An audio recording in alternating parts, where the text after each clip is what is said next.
When most people think of the Byzantine Empire, if they think of it at all, they imagine something vaguely exotic and distant. Golden domes, elaborate mosaics, mysterious religious ceremonies conducted in clouds of incense, maybe some connection to the Roman Empire, though the details are fuzzy. Perhaps a mental image of Constantinople, that legendary city where East met West, though what that actually means in practical terms remains unclear. The Byzantines exist in popular consciousness as a kind of historical footnote, a transitional phase between the fall of Rome and the rise of the Ottoman Empire, significant mostly for preserving classical knowledge until Renaissance Europeans were ready to rediscover it. This understanding is almost completely wrong, not just incomplete, but fundamentally misleading about what the Byzantine Empire was, how it functioned, and what daily life was actually like for the millions of people who lived under its rule for over 1,000 years. Because, yes, over 1,000 years. The Byzantine Empire, which the Byzantines themselves never called Byzantine, they called themselves Romans, and their empire, the Roman Empire, endured from 330 AD, when Constantine established Constantinople as his new capital, until 1453, when Ottoman forces finally breached the walls of that same city and ended the last continuous thread connecting the ancient world to the medieval. 1,100 years. That's longer than the time separating us from the Norman conquest. Longer than the entire history of the Islamic caliphates. Longer than any other Christian empire, any other continuous government structure in European history. And during those 11 centuries, the Byzantine Empire was not a footnote. It was the superpower, the wealthiest, most sophisticated, most culturally advanced civilization in Europe, and arguably the entire Mediterranean world. It preserved and built upon Roman law, Greek philosophy, and Christian theology, while everyone else in Europe was struggling with the collapse of centralized authority and the fragmentation we call the Dark Ages. But here's what the history books skip over in their rush to discuss theological controversies and military campaigns. What was it actually like to live in the Byzantine world? Not as an emperor or a patriarch or a general whose deeds got recorded in chronicles, but as an ordinary person trying to get through the day. What did you eat? How did you make a living? Where did you live, and what did your home look like? How did you interact with the government, the church, your neighbors? What did you do for entertainment? How did you handle sickness, crime, or disaster? What was the texture of daily life? The small details that filled the hours between birth and death. That's what we're exploring tonight. Not the grand narrative of Byzantine history, not the succession of emperors and councils and wars, though those will appear where relevant, but the lived experience of Byzantine civilization, the boring, repetitive, essential realities that defined existence for the farmers in Anatolia, the artisans in Constantinople, the merchants in Thessalonica, the monks in their monasteries, the soldiers on the frontier. The daily routine that was so ordinary, so taken for granted, that chroniclers rarely bothered describing it, which makes reconstructing it difficult, but absolutely fascinating. This is the story of what the Byzantine world was really like. Not the legend, not the textbook version, but the tangible, messy, complicated reality of living in medieval Rome, the real version. Detailed, specific, and absolutely essential to understanding not just Byzantine history, but the entire trajectory of European and Mediterranean civilization. Because once you understand how Byzantines actually lived, once you see the sophistication of their cities, the complexity of their economy, the richness of their culture, you understand why this empire lasted so long, achieved so much, and left such an enduring mark on everything that came after. Let's start with the most basic question. Where did Byzantines live? What did their physical world look like? Because the Byzantine Empire was vast, sprawling across territories that changed dramatically over the centuries, but at its height encompassed the Balkans, Greece, Anatolia, parts of Italy, North Africa, the Levant, and islands throughout the Mediterranean. Climate, geography, and local traditions varied enormously across this territory. A farmer in the mountains of Anatolia lived in a completely different physical environment than a fisherman on the Aegean coast or a merchant in cosmopolitan Constantinople, but certain patterns held across the empire. The Byzantines were fundamentally an urban civilization in a way that Western Europe after Rome's collapse was not. Cities remained functioning, vital centers of commerce, administration, and culture throughout Byzantine history. They didn't collapse into fortified villages or ecclesiastical compounds the way many Western European cities did. Byzantine cities maintained infrastructure, supported specialized craftsmen, housed functioning markets, and served as nodes in an empire-wide network of trade and communication. Constantinople itself was the heart of this urban network, the great city, simply the city to Byzantines who didn't need to specify which one. At its peak, Constantinople may have housed 500,000 people, possibly more, making it by far the largest city in Christendom and one of the largest in the world. The city's location was almost absurdly strategic, sitting on a peninsula at the point where Europe and Asia nearly touch, controlling sea routes between the Mediterranean and the Black Sea. The Byzantines fortified it with massive walls, the Theodosian walls, which stood for centuries and repeatedly saved the city from sieges that would have destroyed less well-defended capitals. Inside those walls, Constantinople was dense, crowded, and incredibly sophisticated. Multi-story apartment buildings, insula, housed much of the population. These weren't the crude tenements of later centuries, but substantial structures often built around central courtyards with shops and workshops on the ground floor and living spaces above. Wealthier residents lived in domus, private houses that might include internal courtyards, gardens, and elaborate decorative features. The wealthiest had palaces, sprawling complexes that rivaled anything in the medieval world.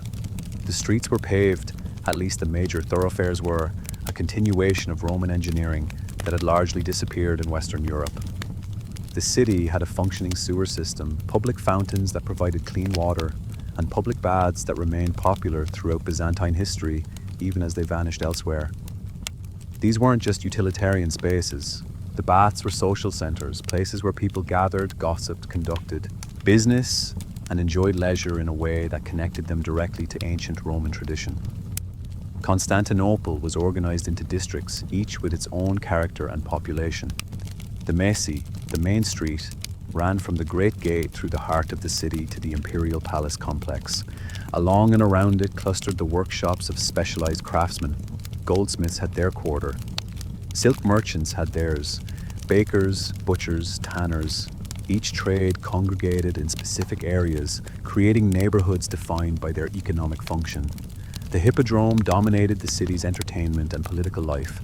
This enormous stadium, capable of holding tens of thousands of spectators, hosted chariot races that were the Byzantine equivalent of modern sports combined with political rallies. The crowd divided into factions, blues and greens primarily, that functioned as political parties, social clubs, and occasionally violent mobs. Emperors monitored the mood of the Hippodrome. Crowds carefully, because popular discontent expressed there could turn into full-scale riots. The Nika riots of 532, sparked by chariot racing tensions, nearly toppled Justinian's government and resulted in massive destruction across the city. Religious buildings dominated Constantinople's skyline. Churches, monasteries, shrines dedicated to saints and martyrs all competed for visual prominence. The Hagia Sophia, completed under Justinian in 537, was the architectural and spiritual heart of the city. Its massive dome, seeming to float unsupported above the vast interior space, represented the pinnacle of Byzantine engineering and artistic achievement. Visitors described entering it as a transcendent experience, the interior glowing with mosaics, marble, and light filtering through dozens of windows. The Hagia Sophia wasn't just a church. It was a statement of imperial power, theological certainty, and civilizational superiority. But Constantinople, for all its grandeur, was only one city. The empire contained hundreds of others, each with its own character. Thessalonica, the second city of the empire, served as a major commercial hub, connecting the Balkans to the Mediterranean. Alexandria, before it was lost to the Arabs, was a center of learning and commerce that rivaled Constantinople in wealth and sophistication. Antioch, another loss to Islamic conquest, had been one of Christianity's most important early centers, Even after the great losses of the 7th century, cities like Nicaea, Trebizond, and Ephesus remained significant urban centers. These cities shared certain features: walls for defense, almost always. Byzantines built and maintained city walls with an obsessiveness born of centuries of defending against invaders. A central forum or square where commerce and public life concentrated, an agora continuing the ancient Greek tradition of the public marketplace. Churches, often multiple churches, including a cathedral that served as the seat of the local bishop, public baths when resources permitted, and markets, always markets, because commerce was the lifeblood of Byzantine urban life. Outside the cities, the empire was predominantly agricultural.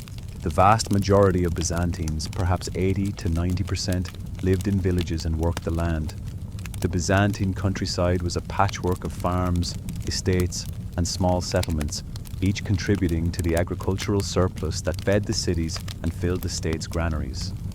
The landscape varied dramatically depending on region. The coastal areas of Greece and western Anatolia were Mediterranean, mild winters and hot, dry summers, perfect for growing olives, grapes, and wheat. The interior of Anatolia was harsher, with cold winters and limited rainfall, supporting grazing more than intensive agriculture. Villages were small, tight-knit communities where everyone knew everyone else, and privacy was essentially non-existent. Houses were simple, usually 1 or 2 rooms, built from local materials, stone in areas where it was available, mud brick elsewhere, timber in forested regions. Roofs were thatched or tiled depending on wealth and resources. The houses clustered together for security and social cohesion, with fields and pastures surrounding the settlement. Village life revolved around the agricultural calendar, planting seasons, harvest times, the vintage when grapes were pressed, the olive harvest. These events structured the year and demanded communal labor. Villagers worked together during critical periods, helping each other bring in crops, sharing tools, and draft animals, because survival often depended on cooperation. Isolation meant vulnerability, not just to brigands and raiders, but to the simple challenges of farming with primitive technology and unpredictable weather. The village church was the social and spiritual center of rural life. Services on Sundays and feast days brought the community together, reinforced shared beliefs and values, and provided one of the few breaks from agricultural labor. The village priest, often barely more educated than his parishioners, conducted services, performed baptisms and weddings, heard confessions, and mediated disputes. The church building itself, usually modest compared to urban churches, still represented the most substantial structure in the village, a physical manifestation of the faith that bound the community together. Between the great cities and the small villages existed an intermediate tier of market towns. These were larger than villages, but smaller than cities, serving as regional commercial centers where surplus agricultural production could be sold and manufactured goods purchased. Market towns hosted periodic fairs that drew merchants from wider areas, creating temporary bursts of activity and commerce that broke the monotony of rural life. A farmer might travel to the market town once or twice a year to sell grain or livestock and purchase items that couldn't be made locally: tools, cloth, pottery, perhaps luxury items if the harvest had been particularly good. The physical infrastructure connecting these settlements varied in quality. Major roads, the remnants of the Roman road system, connected key cities and military installations. These were well maintained, at least during periods of strong central authority, allowing relatively rapid movement of troops, officials, and commercial goods. But most roads were little more than dirt tracks, muddy in winter and spring, dusty in summer, barely passable during the worst weather. Travel was slow, dangerous, and undertaken only when necessary. Bridges, aqueducts, and other infrastructure from the Roman period continued functioning throughout much of Byzantine history, though maintaining them became increasingly difficult during periods of economic stress or military crisis. Still, the Byzantines understood the value of infrastructure and invested in it when possible. Emperors who built or repaired roads, bridges, and aqueducts earned praise from chroniclers and gratitude from subjects who benefited from improved transportation and water supply. The Byzantine landscape was also dotted with fortifications, not just city walls, but fortresses, watchtowers, and fortified monasteries scattered across the frontier regions and strategic interior locations. The empire's survival depended on defense, and Byzantines built accordingly. The fortress at Dara on the Persian frontier, the great fortifications along the Danube, the network of castles that guarded the mountain passes of Anatolia all testified to the constant military pressure the empire faced. These fortifications weren't just military installations.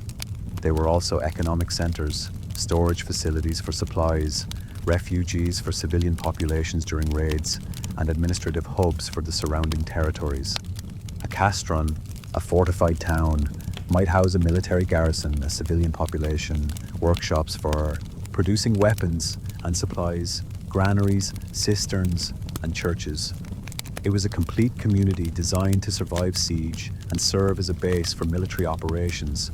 Monasteries also served as fortifications in some cases, particularly in frontier regions or areas vulnerable to raiding. Monastic communities built thick walls, stocked supplies, and prepared to endure sieges. The monasteries of Mount Athos, the great monastic republic that emerged in the Byzantine period, constructed elaborate defensive works that allowed them to survive centuries of political turmoil and foreign invasion. The physical world of Byzantium was layered, complex, and deeply connected to its Roman past. While adapting to medieval realities, cities remained vital but had to be defended. Villages persisted but needed to be resilient. Infrastructure connected the empire but required constant maintenance, and over it all loomed the constant awareness of external threats, the need for walls and watchtowers and fortresses, the militarization of the landscape that reflected Byzantium's position as a civilization under perpetual pressure. What did Byzantines eat? It's a deceptively simple question that reveals enormous amounts about Byzantine society, economy, and daily life. Food wasn't just sustenance. It was a marker of status, a religious practice, a form of wealth, and a constant concern for people living in a world where famine was always a possibility. And even in good years, the diet for most people was monotonous and limited. The foundation of the Byzantine diet was bread, not as a side dish or occasional food, but as the absolute staple that provided the bulk of daily calories for almost everyone. Wheat bread for those who could afford it, darker bread made from barley or other grains for the poor. The quality of your bread indicated your social status as clearly as the clothes you wore. White bread, made from refined wheat flour, was a luxury reserved for the wealthy and the urban middle classes. Dark bread, coarse and heavy, filled the bellies of peasants and the urban poor. Baking bread was a daily task in most households, at least for those who could afford ovens and fuel. Dough was prepared the night before, allowed to rise, then baked in the morning. The smell of fresh bread filled Byzantine streets as dawn broke, bakeries opening early to serve customers who didn't have their own ovens. Public bakeries were common in cities, regulated by the government to ensure consistent quality and prevent fraud. The authorities worried obsessively about bread supply because they understood that hungry people rioted and that bread shortages could topple governments. Constantinople maintained a massive grain supply system inherited from ancient Rome. Ships brought wheat from Egypt, North Africa, and later from the Black Sea region, especially after the loss of Egypt to the Arabs. This grain was stored in vast granaries, carefully inventoried and distributed to the great population through a complex system that at times included free or subsidized bread for the urban poor. The grain supply was so critical to political stability that emperors personally supervised it, and disruptions could trigger immediate crises. Beyond bread, the Byzantine diet relied heavily on legumes. Lentils, chickpeas, beans, and peas provided protein in a world where meat was expensive and rarely available to ordinary people.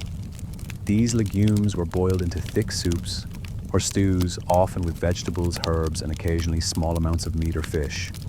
A pot of lentil stew simmering over a fire was the quintessential Byzantine meal for the lower and middle classes, nutritious enough to sustain life, but monotonous enough to make any variation welcome.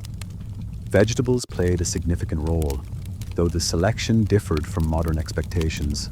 Cabbage, onions, leeks, and garlic were common and cheap. Cucumbers, lettuce, and various greens were cultivated in gardens. Turnips and other root vegetables stored well and helped families survive winter when fresh produce was unavailable. Tomatoes, potatoes, and peppers, now staples of Mediterranean cuisine, didn't exist in the Byzantine diet because they were New World crops that wouldn't arrive in Europe until centuries after Byzantium's fall. Olive oil was fundamental to Byzantine cooking and diet. Olives grew throughout the Mediterranean regions of the empire, and pressing them for oil was a major industry. The oil was used for cooking, certainly, but also for lighting lamps, in religious ceremonies, and as a form of wealth that could be stored and traded. Quality olive oil was prized. Poor quality oil was better than nothing, and having no oil at all meant true poverty. The poor sometimes used cheaper alternatives like sesame oil or animal fats, but olive oil remained the standard. Fish was more accessible than meat for much of the population, especially those living near coasts or rivers. Salted fish, dried fish, and fish preserved in brine were staple proteins. Fresh fish was a delicacy when available, but preservation techniques allowed fish to be transported inland and consumed far from the sea. The Byzantine fasting rules, which we'll discuss shortly, made fish even more important because it was permitted on many fast days when meat was forbidden. Meat was a luxury for most Byzantines. Pork, goat, lamb, and chicken appeared on tables primarily during festivals, celebrations, or religious feast days. Beef was less common, cattle being more valuable as draft animals than as food. The wealthy ate meat more regularly, and the imperial court consumed it daily. But for peasants and the urban poor, meat might appear only a few times a year. Game meat supplemented diets in some regions. Hunting wild boar, deer, rabbits, and birds provided additional protein, though hunting rights were often restricted, and poaching could result in severe punishment. The wealthy hunted for sport as much. As for food, maintaining private hunting reserves and organizing elaborate hunts as social events. Dairy products were significant but less dominant than in some other European regions. Cheese, both fresh and aged, was common and could be stored, making it valuable for winter consumption. Milk was consumed fresh when available, though it spoiled quickly without refrigeration. Butter was known but less important than in Northern Europe, olive oil being the preferred fat. Yogurt and other fermented milk products appeared in the diet, though less prominently than in later Ottoman cuisine. Wine was the standard beverage for adults. Water was often unsafe to drink, especially in cities where contamination was common despite efforts to maintain clean water supplies. Wine, even watered wine, which was the normal way to consume it, was safer because the alcohol killed many pathogens. Every meal included wine, from the watered-down vinegary stuff. The poor drank to the refined vintages the wealthy collected. Wine production was widespread across the empire, with certain regions famous for particularly good wines. Beer existed, but was less prestigious than wine, associated more with barbarians and lower classes. Still, it was brewed and consumed, especially in regions where grape cultivation was difficult. Mead, fermented honey, was known but rare, honey being too expensive for most people to use for making alcohol. The wealthy and urban elites had access to a far more varied and luxurious diet. Spices imported from the east at enormous cost transformed their meals. Pepper, cinnamon, cloves, and other exotic spices flavored dishes and demonstrated wealth and sophistication. Sugar, rare and expensive, was used medicinally and as a luxury sweetener. Honey was the more common sweetener for most people. Elaborate meals at aristocratic tables might include multiple courses. Roasted meats, often spiced and served with complex sauces. Fish prepared in sophisticated ways. Pastries made with refined flour and honey. Fresh and dried fruits, nuts, confections, wine of exceptional quality. These banquets were as much about displaying wealth and status as about eating. Performances of prosperity that reinforced social hierarchies. But even the wealthy faced dietary restrictions imposed by the Orthodox Church. Byzantine Christianity demanded extensive fasting, far more than modern Orthodox practice and far more than Western Christianity. Wednesdays and Fridays were fast days throughout the year. Lent before Easter, of course, but also the Apostles' Fast before the feast of Peter and Paul, the Dormition Fast before the feast of the Virgin Mary's death, and the Nativity Fast before Christmas. Combined, these fasts covered roughly half the year. Fasting didn't mean not eating. It meant abstaining from meat, dairy, eggs, wine, and oil. Fish was allowed on some fast days, but not others. The rules were complex, varying by the severity of the fast and the individual status. Monks fasted most strictly. Lay people had more flexibility, but still faced significant dietary restrictions. Violating fast rules was considered sinful, socially shameful, and in extreme cases could result in ecclesiastical punishment. These fasting rules shaped Byzantine cuisine and eating patterns. Cooks developed elaborate meatless dishes, using legumes, vegetables, fish, and creative preparations to make fasting meals palatable. The wealthy could afford expensive fish and imported delicacies that made fasting less onerous. The poor simply ate their normal bread and lentils and called it fasting because they couldn't afford meat anyway. Food preparation in Byzantine households was women's work, almost universally. Women baked bread, cooked stews, preserved foods for winter, tended kitchen gardens, and managed the household food supply. In wealthy households, female slaves or servants did the actual cooking under the supervision of the mistress. In poor households, wives and daughters did everything themselves, spending hours each day grinding grain, tending fires, preparing meals.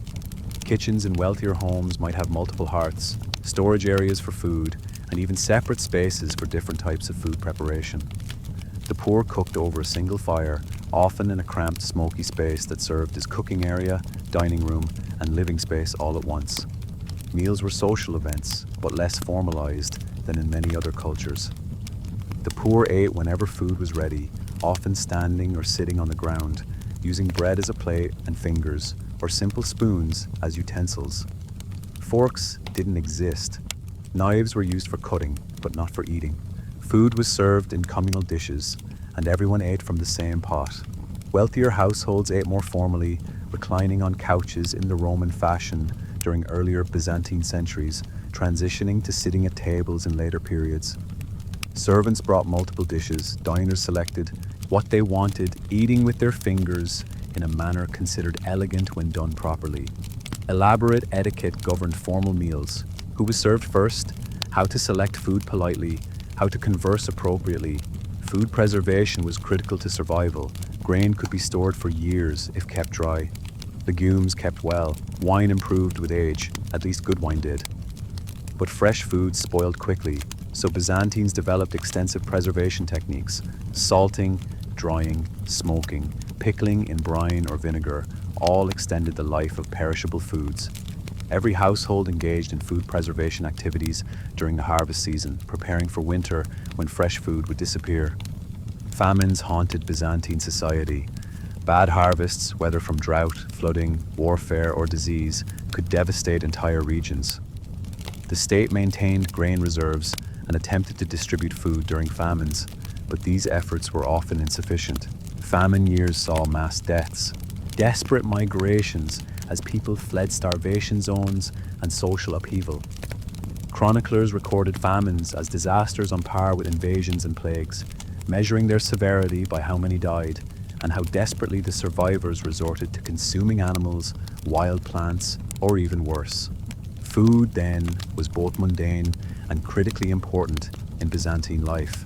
The daily bread that kept you alive, the feast day luxuries that made life bearable, the fasts that demonstrated piety, the famines that reminded everyone how precarious existence was. Understanding what Byzantines ate reveals the material conditions that shaped their lives, the social hierarchies that divided them, and the religious practices that bound them together. Bread, lentils, olive oil, wine, and fish. These simple foods tell the story of an entire civilization. How did Byzantines make a living? What work occupied their days? The Byzantine economy was sophisticated, monetized to a degree that wouldn't be matched in Western Europe for centuries, and supported a complex division of labor that allowed for specialization unthinkable in simpler agricultural societies. But it was also fundamentally pre-industrial, dependent on human and animal labor, limited by primitive technology, and vulnerable to disruptions that could cascade through the entire economic system. The vast majority of Byzantines worked in agriculture. Farmers, peasants, agricultural laborers, these were the backbone of the economy, producing the food surpluses that fed the cities, supported the army, and funded the state through taxation. Byzantine agriculture was diverse, adapting to local conditions and producing different crops depending on region and climate. In the fertile plains of Thrace and parts of Anatolia, wheat dominated. Large estates owned by wealthy landowners or the state or the church employed dependent laborers who worked the land in exchange for small plots of their own and protection. These estates operated with a degree of efficiency, using multiple plows drawn by oxen, organizing labor systematically, and producing significant surpluses for sale in urban markets or requisitioned by the state. Smaller farms owned by free peasants were common in hillier regions and areas where intensive agriculture was less practical. These farmers grew wheat and barley for subsistence, tended small vineyards and olive groves, kept a few animals, and lived close to the margin, a single bad harvest away from debt or disaster. They owed taxes to the state, sometimes in kind, but increasingly in coin, forcing them to sell part of their harvest to raise money. They owed labor to the state as well, corvée obligations that required them to work on public projects or provide military service. The tension between large estates and small farmers was a constant theme in Byzantine economic history. Large landowners had advantages, access to capital, ability to weather bad harvests, political connections that could reduce their tax burden or give them favorable treatment. They expanded their holdings by purchasing or seizing land from struggling peasants, accumulating estates that might span multiple villages.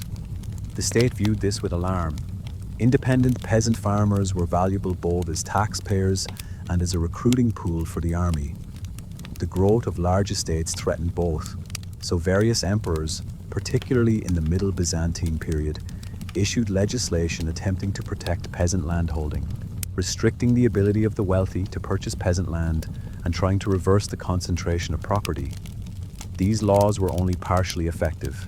Economic pressure and the power of the aristocracy meant that estates continued growing despite legal obstacles. Beyond grain, Byzantine agriculture produced a remarkable variety of crops. Grapes were cultivated throughout the empire for wine production. Olive trees, slow-growing but long-lived and productive, covered hillsides from Greece to Syria. Fruit trees, figs, apples, pears, cherries provided seasonal delicacies and preserved fruits. Vegetable gardens supplied urban markets. Beekeeping produced honey for sweetening and beeswax for candles and religious use. Animal husbandry was equally important. Sheep and goats grazed on marginal land unsuitable for crops, providing meat, milk, wool, and hides. Cattle served as draft animals and only secondarily as food. Horses were military resources, expensive to maintain and rarely used for agricultural labor. Pigs were raised where suitable, providing meat that could be salted and preserved. Chickens and other poultry supplied eggs and occasional meat.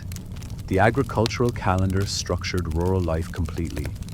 Spring brought plowing and planting, back-breaking labor that required long days behind the plow. Summer meant weeding, tending crops, and preparing for harvest. Late summer and autumn were harvest season, the most critical time of year when the entire community mobilized to bring in crops before weather could destroy them. Winter was quieter, devoted to maintenance, repairs, and craft production. Urban Byzantines worked in an astonishing variety of specialized occupations. Constantinople alone supported hundreds of distinct trades and crafts. Bakers, butchers, fishmongers, and other food-related trades supplied the city's vast appetite. Blacksmiths forged tools and weapons. Carpenters built furniture and houses. Masons constructed churches and public buildings. Tanners processed hides into leather. Tailors made clothing. Potters produced cooking vessels and storage containers. Glassmakers created windows and decorative objects. The list goes on almost endlessly. Silk production was uniquely important to the Byzantine economy. For centuries, Byzantines were the only people in Europe who knew how to produce silk, a secret allegedly stolen from China in the 6th century when monks smuggled silkworm eggs to Constantinople hidden in hollow. Bamboo staffs. Whether the story is true or legendary, the Byzantines certainly did establish a silk industry that produced some of the finest fabric in the medieval world. Silk production was a state monopoly. At least, the finest silks were.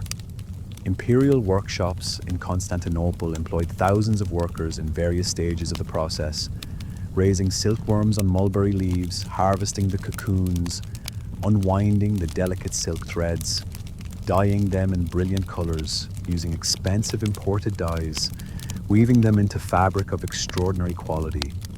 The process was labor-intensive, required significant skill, and produced fabric so valuable that it served as a form of currency in diplomatic exchanges. Purple silk, dyed with a particular pigment derived from murex shellfish, was reserved exclusively for the emperor. Wearing imperial purple without authorization was treason, punishable by death. Lesser grades of silk were sold to the wealthy elite, both in Byzantium and abroad, generating enormous profits for the state. Merchants formed a crucial class in Byzantine cities. They ranged from small-scale retailers selling goods in market stalls to wealthy international traders who financed shipping expeditions across the Mediterranean and beyond. Byzantine merchants traded throughout the known world, traveling to Italy, Egypt, Syria, Mesopotamia, the Black Sea region, and even further afield. They exported silk, metalwork, glassware, and manufactured goods.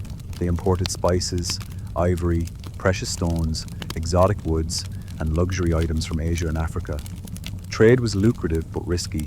Ships sank in storms, bandits attacked caravans, wars closed routes and disrupted markets. A merchant might invest his entire fortune in a trading voyage and lose everything if the ship went down or the cargo was seized. But successful merchants accumulated vast wealth, built impressive houses, patronized churches, and married their children into the aristocracy. The state regulated commerce extensively. Guilds, professional associations that controlled specific trades, operated under state supervision. The Book of the Eparch, a 10th century legal text, detailed regulations for Constantinople's guilds, specifying who could practice each trade, where they could operate, what prices they could charge, and what quality standards they had to meet. The regulations were designed to prevent fraud, ensure quality, maintain public order, and generate tax revenue. Banking and money lending were necessary but somewhat disreputable occupations. The church officially condemned usury, charging interest on loans, but economic reality required credit. Moneylenders operated openly, charging interest rates that were often regulated by law, but could still be substantial. Merchants needed credit to finance trading voyages. Landowners borrowed to purchase estates or survive bad harvests. Even the state sometimes borrowed from wealthy individuals when tax revenues were insufficient.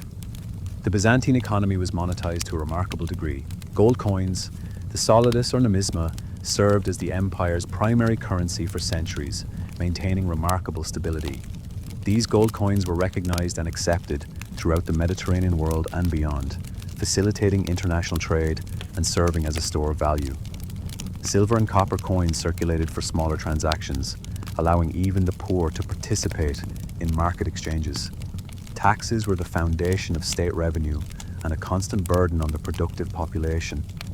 The Byzantine tax system was complex, inherited from Rome, and elaborated over centuries. Land taxes based on cadastral surveys that assessed the productive capacity of estates, commercial taxes on trade and manufacturing, customs duties on goods crossing borders or entering ports, sales taxes on market transactions, poll taxes on certain categories of people, inheritance taxes, special levies for military emergencies. Tax collection was systematic and often oppressive. Local officials assessed taxes, compiled tax rolls, and collected what was owed. Failure to pay resulted in penalties, confiscation of property, imprisonment, or even enslavement. The tax burden could be crushing, especially during periods of military crisis when emergency levies were added to regular taxes. Farmers sometimes abandoned their land rather than pay taxes they couldn't afford. Urban craftsmen went into debt to tax collectors and lost their workshops. But taxes funded the state apparatus that held the empire together. They paid for the army, a navy that defended the borders. They supported the bureaucracy that administered justice and maintained order. They built and maintained roads, aqueducts, and public buildings. They subsidized grain supplies that kept Constantinople's population fed and content. Without tax revenue, the empire would have collapsed. Labor, for most Byzantines, was hard, constant, and offered limited opportunities for advancement. A farmer's son became a farmer. A craftsman's son learned his father's trade. Women's work options were even more limited, confined mostly to domestic labor, textile production, and food preparation. Social mobility existed but was rare. You could rise through military service, through the church, occasionally through commerce. But most people lived and died in the same social position they were born into. Slavery existed throughout Byzantine history, but was less central to the economy than in classical Rome. Slaves worked in wealthy households, on large estates, in workshops, and in mines. But they weren't the primary labor force for agriculture or manufacturing. Most agricultural labor was performed by free peasants or dependent workers who weren't technically slaves. Most craftsmen were free, working independently or as employees of workshop owners. The condition of slaves varied enormously. Household slaves in wealthy families might live relatively comfortably, better fed and housed than poor free workers, though entirely subject to their owners' whims. Slaves in mines or on galleys endured brutal conditions that often killed them within years. The church taught that slavery was a consequence of sin and urged masters to treat slaves humanely, but it didn't condemn the institution itself. Manumission, the freeing of slaves, was common enough to be regulated by law. Slaves could sometimes purchase their freedom if they accumulated money. Owners freed slaves for various reasons, piety, rewarding loyalty as part of their will. Freed slaves became freedmen, a distinct legal category with obligations to their former masters, but possessing most rights of free citizens. Work in the Byzantine world was shaped by season, by status, by geography, by gender, by regulation, and above all, by the understanding that labor was necessary for survival and that most people would work hard their entire lives without ever escaping the circumstances they were born into. But within those constraints, Byzantines created an economy sophisticated enough to support a great empire for over 1,000 years, productive enough to generate surpluses that funded armies and built cathedrals, and resilient enough to survive wars, plagues, and invasions that would have destroyed less well-organized societies. The church wasn't just a religious institution in Byzantine society, it was the organizing principle of existence, the framework through which Byzantines understood reality, the source of meaning, morality, and community. Religion permeated every aspect of life so thoroughly that separating the secular from the sacred would have been incomprehensible to most Byzantines. You didn't go to church, you were the church, part of the mystical body of Christ, participating in a cosmic drama of salvation that gave purpose to suffering and hope for redemption.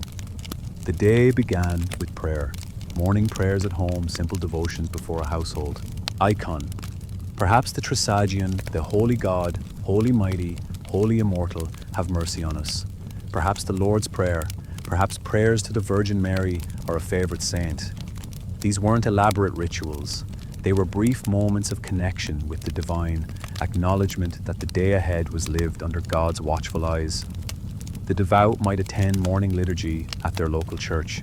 The Divine Liturgy, the central act of Byzantine Christian worship, was celebrated daily in monasteries and cathedral churches, less frequently in smaller parish churches. Attending wasn't mandatory, but it was encouraged, meritorious, a way to start the day properly aligned with divine will. The liturgy itself was an elaborate ceremony conducted in Greek or occasionally Syriac in eastern regions. The priest, vested in ornate vestments, led the congregation through prayers, scripture readings, hymns, and the consecration of bread and wine into the body and blood of Christ. Incense filled the church, clouds of fragrant smoke rising toward the dome. Icons gleamed on the walls. An iconostasis painted figures of Christ, the Virgin, saints, and angels looking down on the worshippers. Candles flickered. The choir sang in a style that Byzantine Christians believed echoed the angelic choirs in heaven. The liturgy wasn't just a service, it was a participation in heavenly worship, a moment when the boundary between earth and heaven thinned, when the congregation joined with angels and saints in praising God. The church building itself represented heaven. The dome, painted with an image of Christ Pantocrator, Christ the Almighty, symbolized the vault of heaven. The altar behind the iconostasis was the Holy of Holies, the space where the mystery of the Eucharist was enacted. Receiving communion was the climax of the liturgy. Worshippers approached the altar, received a small piece of consecrated bread, soaked in consecrated wine from a spoon offered by the priest. This was the bodies and blood of Christ, literally not symbolically according to Orthodox theology. Consuming it conferred grace, strengthened the soul, connected the believer to Christ and the church. But not everyone could receive communion. You had to be in a state of grace, free from serious sin, having confessed to a priest and received absolution. You had to have fasted, abstaining from food and drink from midnight. If you were ritually impure, recently married, or given birth, or menstruating, you couldn't approach the altar. The rules were complex and strictly enforced, and many people attended liturgy regularly, but received communion only occasionally, on major feast days or after confession. Beyond the liturgy, Byzantine Christianity involved countless other practices, prayers, fasts, feasts, pilgrimages, and devotions. The calendar was crowded with holy days commemorating saints, biblical events, and church councils. Major feasts like Easter, Christmas, the Theophany, and the Dormition of the Virgin involved special services, processions, and celebrations. Lesser feasts honored specific saints or events, celebrated in local churches or regions where the saint was particularly revered. Saints were omnipresent in Byzantine life. Every church was dedicated to a saint or a sacred mystery. Every city had patron saints whose relics were housed in prominent churches and whose intercession was sought in times of crisis. Constantinople had numerous saints associated with it, but the Virgin Mary held special prominence as the city's protector. Miraculous icons of the Virgin were paraded through the streets during sieges, credited with turning away enemy armies through divine intervention. Icons themselves were objects of intense veneration. These weren't mere decorations or educational tools. They were windows into the divine, channels through which the holy could interact with the earthly. Byzantines kissed icons, bowed before them, lit candles in front of them, prayed to the saints they depicted. Miraculous icons were believed to heal diseases, protect from harm, and perform wonders. Stories circulated about icons that wept or bled or moved, signs of divine presence and power. The iconoclast controversy of the 8th and 9th centuries demonstrated how deeply Byzantines cared about images. Iconoclast emperors, influenced by concerns about idolatry, banned the veneration of icons and ordered their destruction. Iconophiles, defenders of icons, resisted, sometimes violently. The controversy divided families, sparked civil conflicts, and was finally resolved in favor of icons in 843, a decision celebrated annually in the Feast of Orthodoxy. The controversy showed that for Byzantines, theology wasn't abstract. It touched the deepest emotions and most basic practices of daily life. Monasticism was central to Byzantine spirituality. Monasteries dotted the landscape, from small hermitages housing a handful of monks to enormous complexes like the Staudios Monastery in Constantinople or the monasteries of Mount Athos. Monks devoted themselves to prayer, manual labor, and the pursuit of holiness. They followed strict rules governing every aspect of life: when to sleep, when to pray, what to eat, how to conduct themselves. Monastic life attracted people for various reasons. Genuine piety and desire for spiritual perfection motivated some. Others sought refuge from the violence and instability of secular life. Some were forced into monasteries by family decisions or political circumstances. Monasteries accepted children as oblates, donated by their parents to be raised in religious life. Women entered convents for similar reasons, some seeking spiritual fulfillment, others escaping unwanted marriages or finding refuge after widowhood. The monastic day was structured around the liturgical hours, the cycle of prayer services that marked the passage of time. Matins before dawn, the first hour at sunrise, the third hour mid-morning, the sixth hour at noon, the ninth hour mid-afternoon, vespers at sunset, and compline before sleep. The entire day was punctuated by prayer, the world measured not by secular hours, but by divine worship. Monks and nuns also performed manual labor, the specific tasks depending on the monastery's location and resources. Copying manuscripts, illuminating books, creating icons, farming, weaving, brewing, baking, caring for the sick and poor. Monasteries were often economically self-sufficient, producing everything they needed and generating surpluses that could be sold or donated to charity. Some monasteries became centers of learning, housing extensive libraries, supporting scholars, and preserving ancient texts. The manuscript tradition that saved much of classical literature and patristic theology depended heavily on monastic scriptoria, where monks painstakingly copied texts by hand. Without their labor, much of the intellectual heritage of antiquity would have been lost. Pilgrimage was another major expression of Byzantine piety. Jerusalem, the Holy Land, was the ultimate pilgrimage destination, the place where Christ had lived, died, and risen. Pilgrims traveled there from across the empire, often at great personal and financial cost, to visit the holy sites, pray at the Church of the Holy Sepulchre, and experience the sacred landscape of Scripture.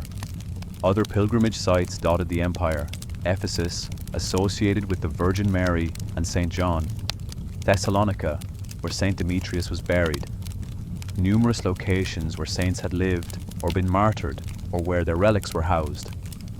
Pilgrimage wasn't tourism. It was an act of devotion, a physical journey mirroring a spiritual one, undertaken in the hope of receiving divine favor, healing, or spiritual merit. Relics, the physical remains of saints or objects they had touched, were treasured possessions for churches, monasteries, and individuals. The authenticity of relics was often dubious. Multiple churches claimed to possess the same saint's head or hand, but believers accepted these claims, or at least didn't question them too rigorously, because the spiritual power resided not just in the physical object, but in the faith of the devotee. The church also regulated many aspects of social life. Marriage was a sacrament requiring church blessing, though civil aspects were handled by secular authorities.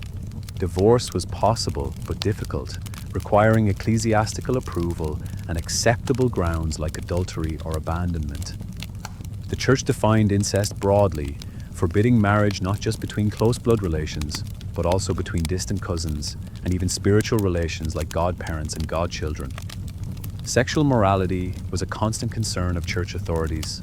Fornication, adultery, homosexuality, even lustful thoughts were sinful, requiring confession and penance.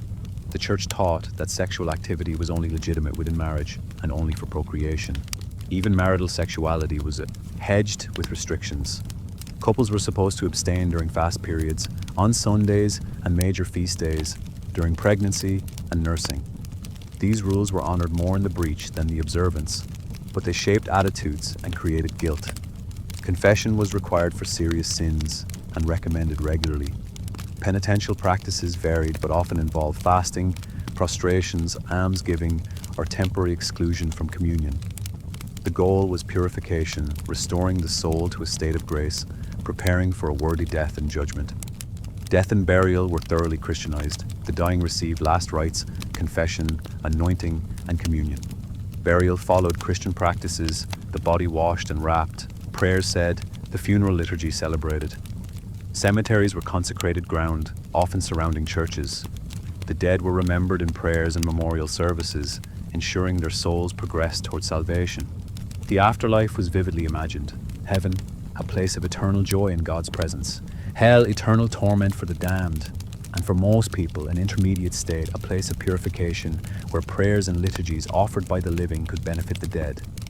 This belief in the efficacy of prayers for the dead motivated endowments, bequests to monasteries and churches to ensure that masses would be said perpetually for the donor's soul. Byzantine Christianity was also marked by intense theological debate. Emperors, bishops, monks, and educated lay people argued passionately about doctrinal questions that might seem obscure to modern sensibilities, but carried enormous weight in their world. The nature of Christ, fully divine and fully human, But how exactly did those natures relate? The procession of the Holy Spirit from the Father alone or from the Father and the Son? The veneration of icons, permissible or idolatrous? These weren't academic exercises. They were struggles over truth, salvation, cosmic order. Heresy was a serious crime threatening not just individual souls but the entire community. God punished societies that tolerated heresy with disasters, plagues, military defeats. So heretics had to be identified, refuted, and if necessary, suppressed. Heresy trials, forced conversions, exiles, and occasionally executions marked Byzantine religious history. The boundaries of orthodoxy were fiercely defended. But within those boundaries, Byzantine Christianity offered profound consolations. The belief that suffering had meaning, that injustice would be rectified in eternity, that the poor and downtrodden were blessed in God's eyes even if the world despised them. The promise of resurrection, that death wasn't the end, that families would be reunited, that the righteous would inherit eternal joy. The availability of grace through sacraments, prayers, and the intercession of saints. The sense of belonging to a community that transcended time and space, joining with angels and saints in eternal worship. For Byzantines, religion wasn't a compartment of life, it was life itself, the lens through which everything else was understood. Work was service to God, family was divinely ordained, suffering was a test or a punishment or an opportunity for spiritual growth, success was divine favor, failure was divine judgment. Everything happened for a reason, part of God's inscrutable plan, and the task was to align your will with that plan, to accept what came with faith, and to hope for mercy in the world to come. Byzantine law was sophisticated, comprehensive, and surprisingly accessible to ordinary people who knew where to look and who to ask. The legal system inherited Roman law, the great tradition of jurisprudence that the Byzantines preserved, systematized, and elaborated into one of their most enduring achievements. But law in Byzantium wasn't just about abstract principles or legal theory. It was a practical tool for settling disputes, protecting property, regulating commerce, and maintaining social order in a complex urbanized society.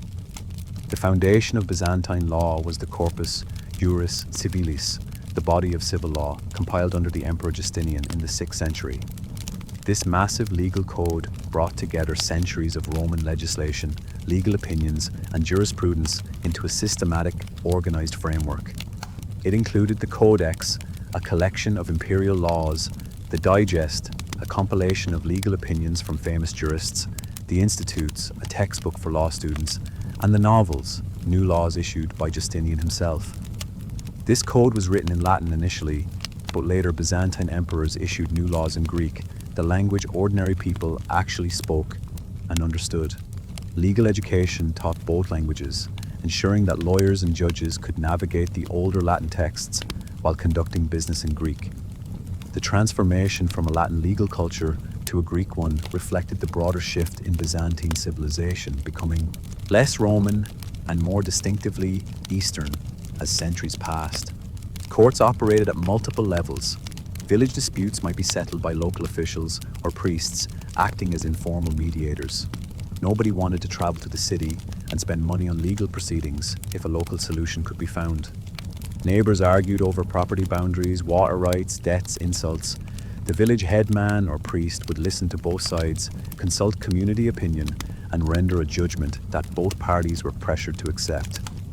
These informal proceedings kept the peace and resolved conflicts without involving higher authorities.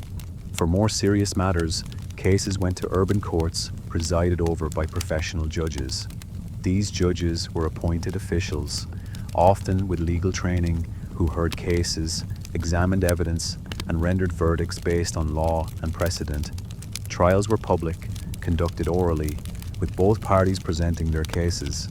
Lawyers existed and could be hired, though they were expensive. Wealthier litigants had significant advantages, better legal representation, ability to call witnesses, resources to appeal adverse decisions. Evidence came in various forms. Written documents, contracts, deeds, wills were highly valued but not always available, especially among the poor who often conducted transactions orally with witnesses but no written record. Testimony from witnesses was crucial, with multiple witnesses strengthening a case. Oaths, Sworn before God, with full knowledge that perjury was a mortal sin, carried weight. In some cases, especially involving clerics or monastic property, trial by ordeal might be used, subjecting the accused to a physical test like holding hot iron, with the outcome interpreted as divine judgment. Property law was especially important in an agrarian society where land was the primary form of wealth. The Byzantines developed sophisticated rules governing ownership, inheritance, sale, and use of land. Property could be owned outright, held conditionally in exchange for service, or possessed as part of a complex web of overlapping rights. Disputes were common and often protracted, involving multiple hearings, appeals, and sometimes violence when legal remedies failed. Inheritance law protected family property while allowing some individual choice. Estates were divided among heirs according to strict rules that varied depending on the deceased's status and wishes. Sons typically inherited larger shares than daughters, though daughters couldn't be completely disinherited without cause. Widows had rights to portions of their husbands' estates and to the return of their dowries. The church encouraged bequests for pious purposes, donations to monasteries or churches that would benefit the donor's soul, and many wills included such provisions. Marriage law regulated who could marry whom, the process for contracting marriage, and the grounds for divorce. Marriage required mutual consent, parental approval for minors, and church blessing. Impediments included close kinship, existing marriages, monastic vows, and certain occupations or statuses. Divorce was difficult but possible, requiring proof of adultery, impotence, attempted murder, or other serious failings. The process was legal and ecclesiastical, requiring approval from both civil and church authorities. Criminal law distinguished between different categories of offenses and punishments. Murder, theft, rape, arson, and treason were serious crimes, requiring investigation and trial. Punishments ranged from fines and flogging to mutilation, exile, and execution. The Byzantines used mutilation extensively as punishment, blinding being the most common form. A blinded person could no longer threaten the political order, couldn't serve in the military, and carried visible proof of their crime. It was considered more merciful than execution because it preserved life while eliminating the offender's ability to repeat their crimes. Theft was punished according to the value of stolen goods and the circumstances. Petty theft might result in flogging and restitution. Grand theft, especially from churches or state warehouses, could lead to severe physical punishment or even death. Repeat offenders faced escalating penalties. Fraud, forgery, and perjury were treated seriously because they undermined trust essential for commerce and legal proceedings. Merchants who used false weights or adulterated goods faced fines, confiscation of merchandise, and loss of business licenses. Witnesses who lied under oath faced spiritual penalties from the church and potential legal punishment from civil authorities. Slavery was legal but regulated. Slaves had limited rights but weren't completely without protection. Laws prohibited killing slaves without cause, though enforcement was difficult. Slaves could own property, enter contracts under certain circumstances, and purchase their freedom if they accumulated funds. Masters who freed slaves incurred obligations to support them if needed, and freed slaves owed loyalty and service to their former masters. Tax law was incredibly complex. Every form of economic activity generated tax obligations, and the state employed armies of officials to assess, collect, and account for taxes. Disputes over tax assessments were common, with taxpayers claiming they'd been overcharged and tax collectors insisting on full payment. Appeals could take years and often ended inconclusively, with partial reductions or payment plans stretching obligations over time. Legal documents were important in Byzantine society, especially for significant transactions. Contracts had to be properly witnessed and sometimes notarized to be enforceable. Wills needed to follow specific formats and formalities to be valid. Property deeds established ownership and could be crucial in disputes. Ordinary people without legal training often relied on scribes to draft documents, paying for expertise to ensure their agreements would hold up in court. The emperor stood at the apex of the legal system, the source of law and ultimate judge. Emperors issued new laws addressing problems as they emerged, amending or replacing older legislation. They heard appeals in particularly important or contentious cases, their decisions setting precedents that lower courts followed. The emperor's word was law, literally, and contradicting it was treason. But emperors were expected to govern lawfully, following established legal principles and respecting traditional rights. An emperor who ruled arbitrarily or unjustly risked losing legitimacy, facing rebellion, or being deposed by outraged subjects. The law constrained even emperors, at least in theory, though in practice, powerful emperors did what they wanted and justified it afterward. Legal proceedings could be slow, expensive, and frustrating. Appeals dragged cases through multiple levels of courts. Witnesses disappeared or changed their stories. Documents were forged. Judges were bribed. The wealthy manipulated the system to their advantage, hiring skilled lawyers, influencing officials, and prolonging proceedings until poorer opponents gave up or settled for less than they deserved. Yet, despite its flaws, the Byzantine legal system functioned remarkably well for centuries. It settled disputes, protected property, maintained order, and provided mechanisms for resolving conflicts without resorting to violence. The alternative to law was vendetta, blood feuds that could destroy families and communities. The law, imperfect as it was, offered a better option, and Byzantines generally preferred legal battles to physical ones. The sophistication of Byzantine law impressed outsiders. When Slavic peoples converted to Christianity, they adopted Byzantine legal codes along with the religion. When Rus's princes established their state, they looked to Byzantine law as a model. After the Ottoman conquest, many Byzantine legal principles survived and influenced Ottoman jurisprudence. The legacy of Roman law, preserved and elaborated by the Byzantines, eventually spread throughout Europe, shaping legal systems that endure to this day. Byzantines lived in a dangerous world where violence was common, disaster struck without warning, and death lurked constantly. Disease, accident, warfare, crime, natural catastrophes, any of these could destroy a life, a family, or an entire community. Survival required vigilance, community support, and a degree of fatalism, accepting that some things couldn't be controlled and trusting in God's providence to see you through. Disease was the greatest killer, by far. Plagues swept through the empire periodically, killing tens or hundreds of thousands. The plague of Justinian in the 6th century, likely bubonic plague, devastated Constantinople and the wider empire, killing perhaps a quarter or more of the population in affected areas. The plague returned in waves over the following centuries, each outbreak bringing death, economic disruption, and social trauma. Chronic diseases were ubiquitous.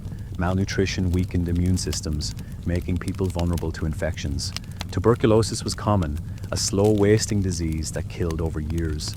Malaria plagued lowland areas, causing recurring fevers and debilitation. Dysentery, typhoid, and other waterborne diseases spread through contaminated water supplies, especially in cities where sewage and drinking water could mix. Smallpox, measles, and other infectious diseases swept through communities, hitting children especially hard. Medicine was primitive by modern standards, but more sophisticated than often assumed. Byzantine physicians inherited Greek medical knowledge from Hippocrates and Galen, augmented by practical experience and some innovations. They understood the importance of diet, hygiene, and environmental factors in health. They categorized diseases, observed symptoms, and attempted treatments based on the theory of humors, the belief that health depended on balancing 4 bodily fluids: blood, phlegm, yellow bile, and black bile. Treatments included bloodletting, purging, inducing vomiting, special diets, herbal remedies, and occasionally surgery. Bloodletting was used for a remarkable variety of ailments, based on the theory that excess blood caused disease. Leeches were applied, or veins were opened with lancets, to drain what physicians believed was corrupted blood. The practice was probably harmful more often than helpful, but it remained standard medical care throughout the Byzantine period and beyond. Herbal medicine was extensive. Physicians and apothecaries maintained knowledge of hundreds of plants with supposed medicinal properties. Some were genuinely effective. Willow bark contained compounds similar to aspirin and relieved pain. Opium provided powerful pain relief, though it was expensive and carefully controlled. Other remedies were useless or actively harmful, but they were prescribed with confidence based on ancient authority. Surgery was practiced, though it was risky and excruciatingly painful, since effective anesthetics didn't exist. Surgeons performed amputations, removed bladder stones, treated wounds, and set broken bones. Success rates were mixed. Infection killed many surgical patients, even when the operation itself succeeded. But some surgeons achieved remarkable results, especially military surgeons experienced in treating battlefield injuries. Hospitals existed, primarily attached to monasteries or established as charitable foundations. These weren't like modern hospitals. They provided basic care, shelter, food, and spiritual comfort more than sophisticated medical treatment. But they represented an organized response to illness and poverty, an institutional commitment to caring for the sick that distinguished Byzantine society from many contemporaries. Physicians were a distinct professional class, though their training and competence varied widely. The best were highly educated, literate in Greek, familiar with the classical medical texts, and experienced in practical treatment. They served the wealthy and the imperial court, commanding high fees and enjoying significant social prestige. Lesser physicians practiced with minimal training, relying on experience, folklore, and whatever remedies they'd learned. The poor often couldn't afford physicians at all and relied on folk healers, midwives, and prayers to saints. The church offered spiritual healing through prayers, relics, and miraculous icons. Shrines dedicated to healing saints attracted pilgrims seeking cures for illnesses that physicians couldn't treat. The most famous was the shrine of Saints Cosmas and Damian, physician saints who supposedly healed the faithful who prayed to them and slept overnight in their church.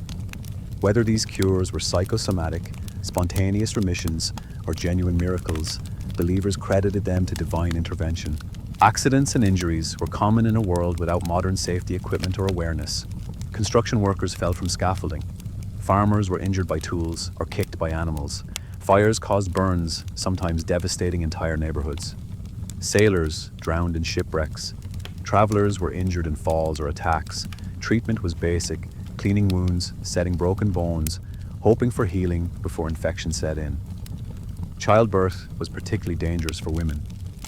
Maternal mortality rates were high, possibly 10% or more of women dying from complications of pregnancy or childbirth. Hemorrhaging, infection, obstructed labor, all could kill mother or child or both. Midwives assisted with deliveries, using traditional knowledge passed from generation to generation, but they had limited ability to intervene when complications arose. Physicians were rarely involved in routine childbirth, only called for the most difficult cases, and their interventions often made things worse. Crime was a constant concern, especially in cities. Theft was common, pickpockets and burglars targeting the unwary and unprotected. Violent crime, assault, robbery, murder occurred despite legal penalties. City streets were dangerous after dark, inadequately lit and patrolled, offering cover for criminals. Travelers on rural roads faced brigands, bandits who robbed and sometimes killed, operating from remote bases and preying on merchants and pilgrims. Law enforcement was limited. Cities had small forces of watchmen and guards, but they couldn't be everywhere.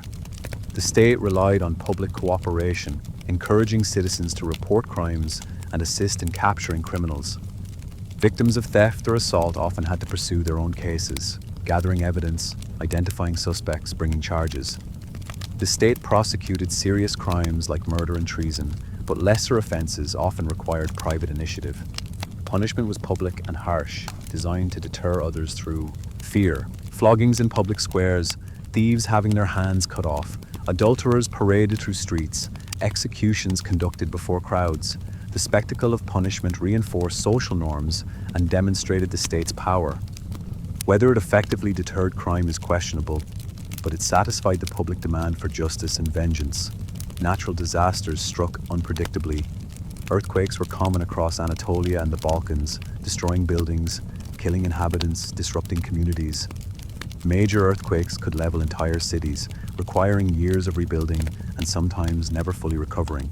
Fires were devastating in densely built cities where wooden structures stood close together.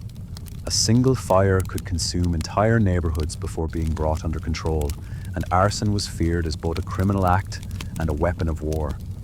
Floods affected areas near rivers and coasts, washing away crops, destroying homes, and sometimes drowning people unable to escape. Rising waters, droughts brought famine as crops failed and livestock died. Locusts and other pests could devastate harvests, turning abundance into scarcity within a season. The Byzantines understood they lived at the mercy of forces beyond their control, and they responded with prayer, penance, and practical measures like storing grain reserves and maintaining city walls against siege. War was perhaps the most persistent danger. The Byzantine Empire was almost constantly at war with someone. Persians, then Arabs, then Bulgars, then Seljuk Turks, then Crusaders, then Ottomans. The frontiers shifted, territories were lost, and occasionally reclaimed. But warfare remained a constant feature of Byzantine life for centuries. Border regions suffered raids, invasions, and devastation. Populations were enslaved or massacred, fields were burned, cities were besieged. Even the capital itself faced multiple sieges throughout Byzantine history. Military service was compulsory for certain. Categories of people and being conscripted meant leaving home, potentially for years, to fight in distant wars. Soldiers faced death in battle, disease in camp, and the hardships of campaigning. Those who survived might return home wounded, traumatized, or impoverished, having lost years of productive life. Even those far from combat zones felt the impact of war. Taxes increased to fund armies. Food was requisitioned for military supplies. Refugees fled combat areas, straining resources in safer regions. Victory brought celebrations and relief, but wars rarely ended decisively. Peace treaties were temporary truces. Conflicts paused, but never permanently resolved. In this dangerous world, Byzantines relied on community and faith for support. Families cared for sick members, neighbors helped rebuild after disasters, churches and monasteries provided charity for the destitute. The state, when functioning properly, organized disaster relief, distributing grain during famines, rebuilding after earthquakes, ransoming captives from raiders. Faith offered consolation and meaning. Suffering was a test of faith, an opportunity to demonstrate virtue, a share in Christ's passion. Death wasn't the end, but a transition to judgment, and hopefully to eternal reward. Saints interceded for the afflicted. Prayers brought divine assistance. The church promised that the righteous would ultimately triumph, if not in this world, then certainly in the next. Byzantines learned to endure. They accepted danger and suffering as inevitable parts of existence, managed what risks they could, and surrendered the rest to divine providence. This wasn't fatalism in the sense of passivity. They fought back when possible, prepared when they could, and helped each other survive. But they also understood that some things were beyond human control, and in those cases, faith and community were the only resources that mattered. Byzantine entertainment and leisure reveal a society that valued spectacle, competition, intellectual engagement, and social interaction. The Byzantines weren't grim ascetics who spent every moment in prayer and toil.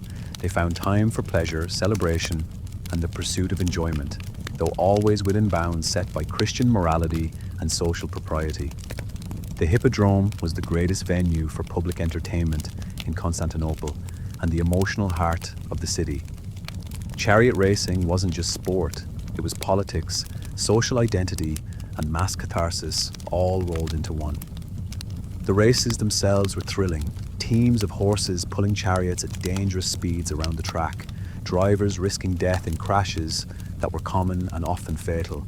The crowd roared its approval or disapproval, factions screaming support for their teams, the blues or the greens primarily, though reds and whites existed as minor factions.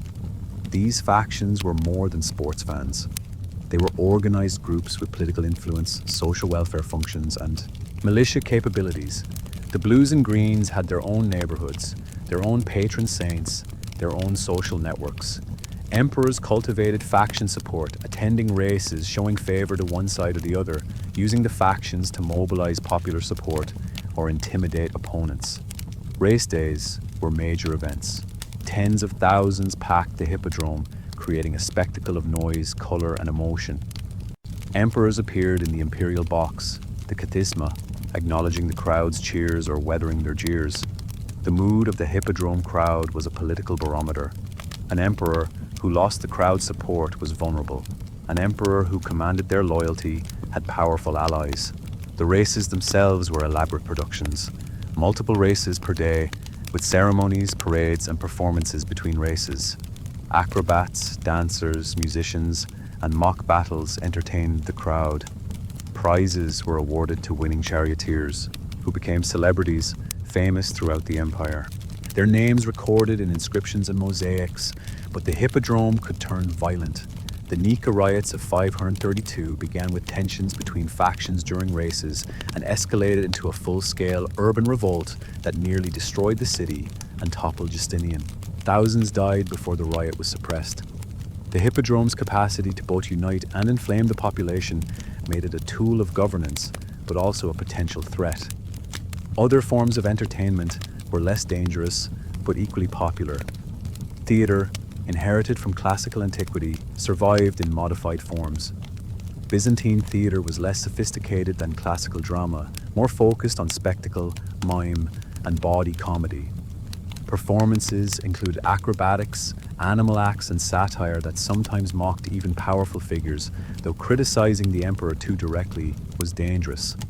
The church condemned theatre as immoral, denouncing the lewdness, the celebration of pagan themes, and the general licentiousness associated with performers and audiences.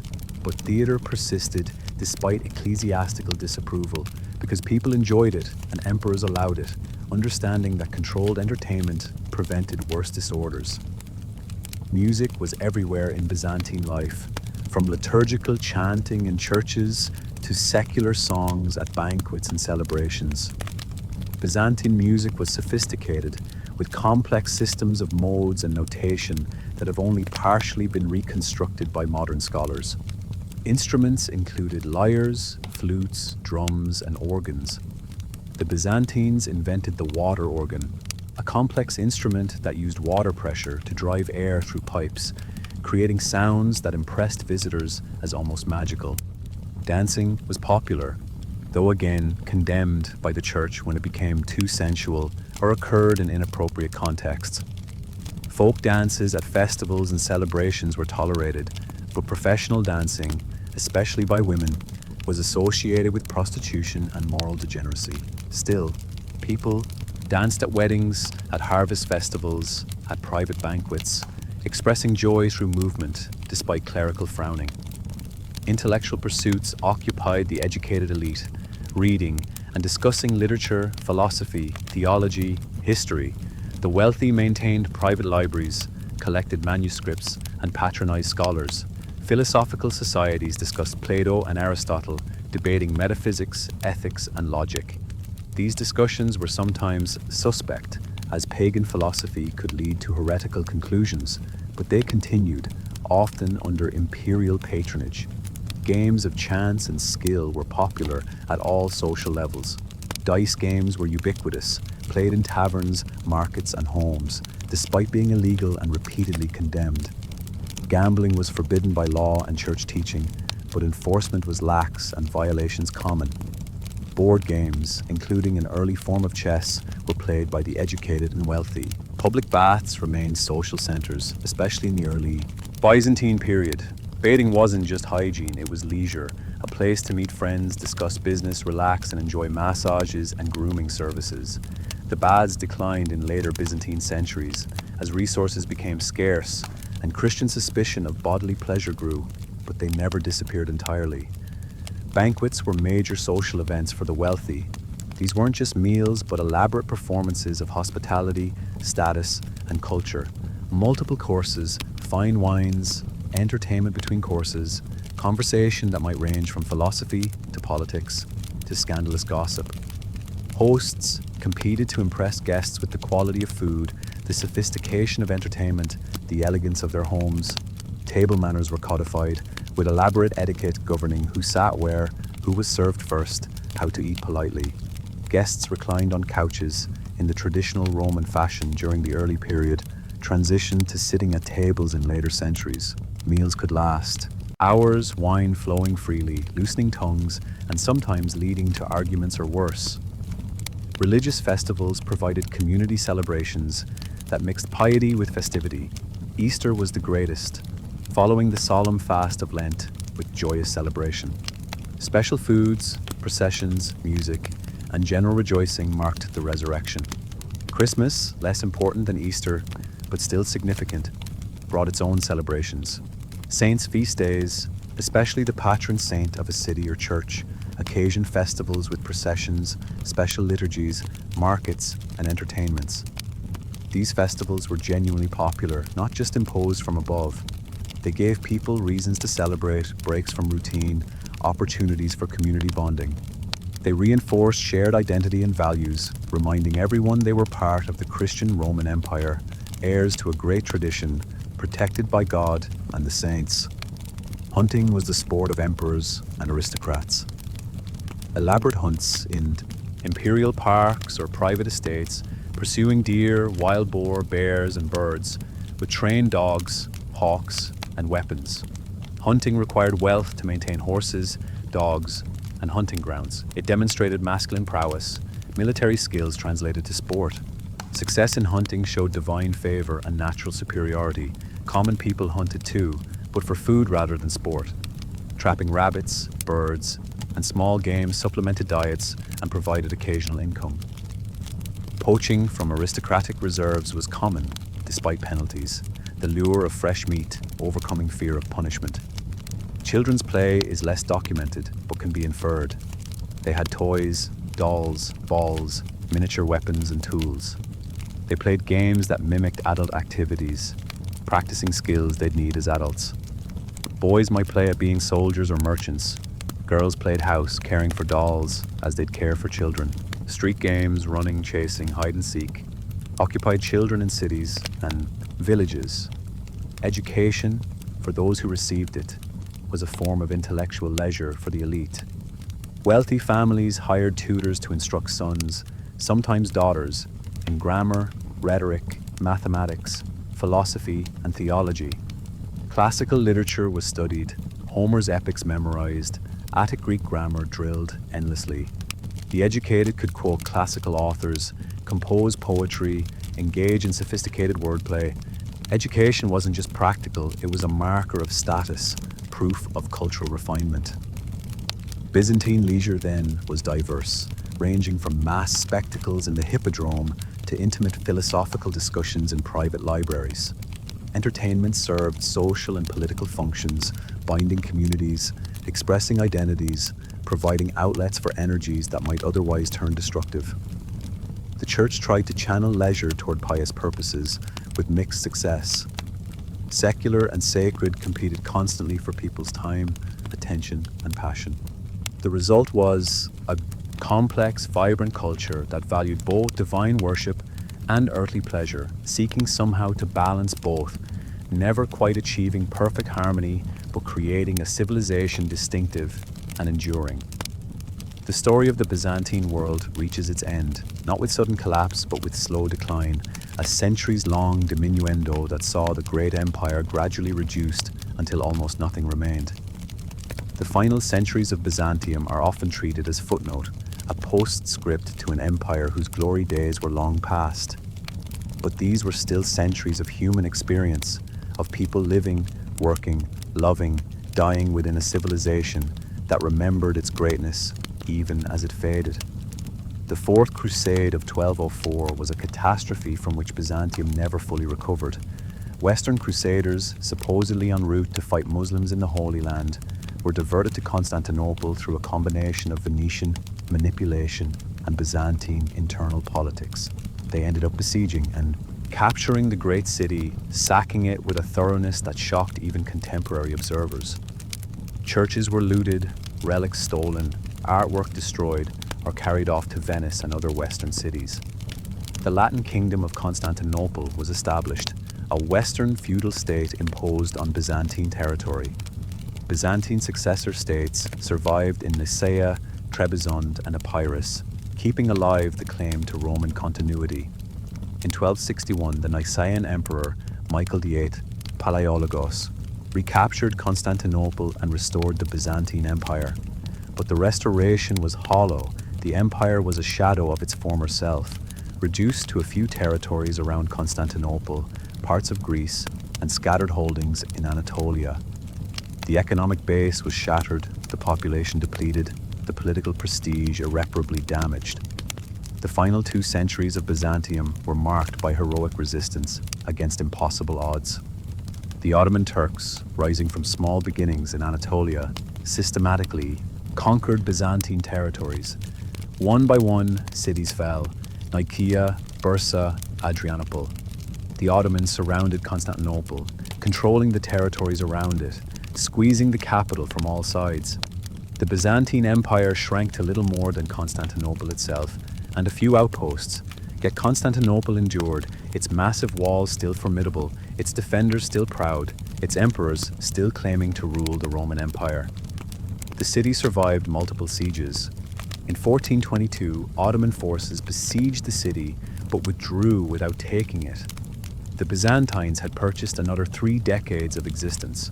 Life in late Byzantine Constantinople was a strange mixture of poverty and cultural brilliance. The city's population had shrunk dramatically from its medieval peak. Large areas within the walls lay abandoned, reverting to farmland and pasture. The great monuments crumbled from lack of funds for maintenance. But intellectual life flourished among the educated elite. Scholars studied and taught classical Greek, philosophy, theology, astronomy, mathematics.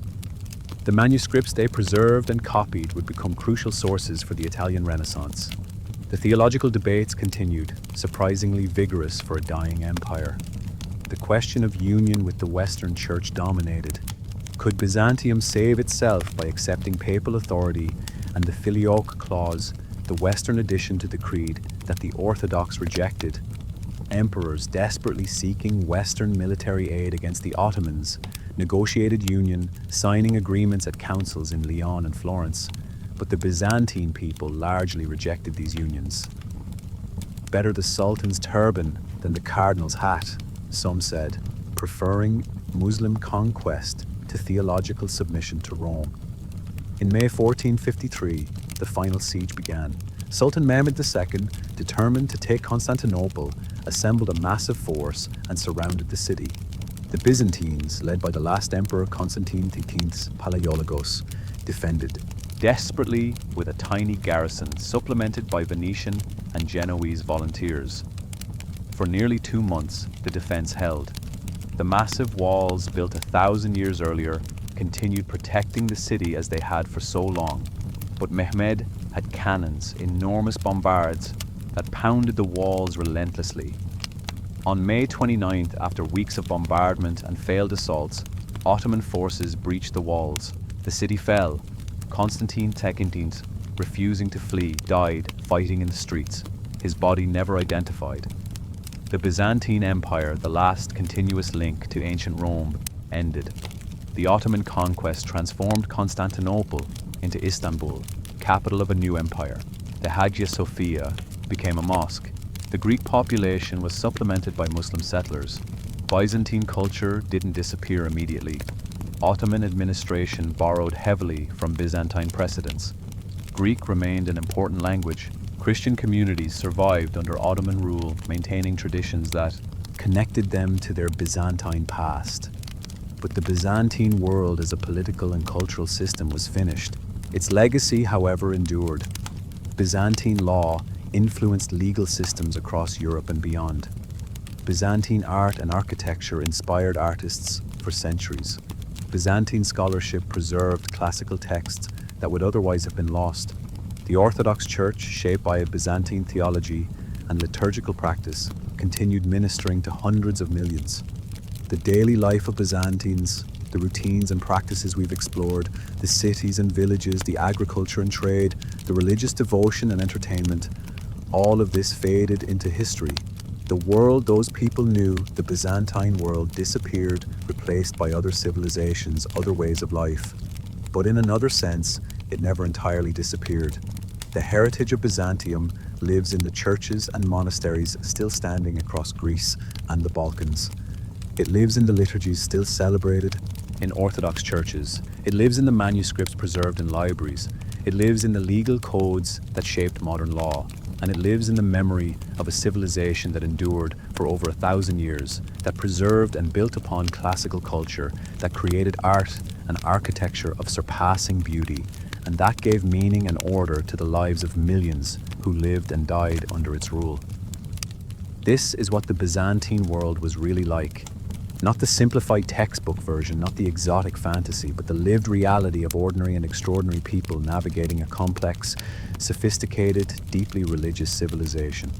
A world of cities and villages, farms and workshops, churches and palaces, laws and customs, joys and sorrows. A world that worked, that functioned, that sustained generations across centuries. A world that, for all its flaws and limitations, was home to millions who knew no other and would have found our modern world equally strange and overwhelming. The Byzantine world is gone, irrecoverable except through the fragments that remain and the histories that describe it. But understanding it, seeing past the stereotypes and misconceptions to the genuine complexity and achievement, gives us perspective on our own civilization. It reminds us that what seems permanent and unchanging is actually temporary and fragile, that empires rise and fall, that civilizations transform or disappear, and it shows us that human beings, in whatever age they live, share fundamental experiences, desires, fears, and hopes that transcend the specific details of their societies. The Byzantines lived, they worked, they loved, they worshipped, they struggled, they endured, and for over a millennium they built and maintained a civilization that, for all its imperfections, was one of humanity's great achievements. That is the Byzantine world. That is what it was really like. Not legend, but life. Not simplified history, but complicated, messy, fascinating reality. And it's worth knowing, worth understanding, worth remembering as we navigate our own time and build our own legacies for whatever future awaits.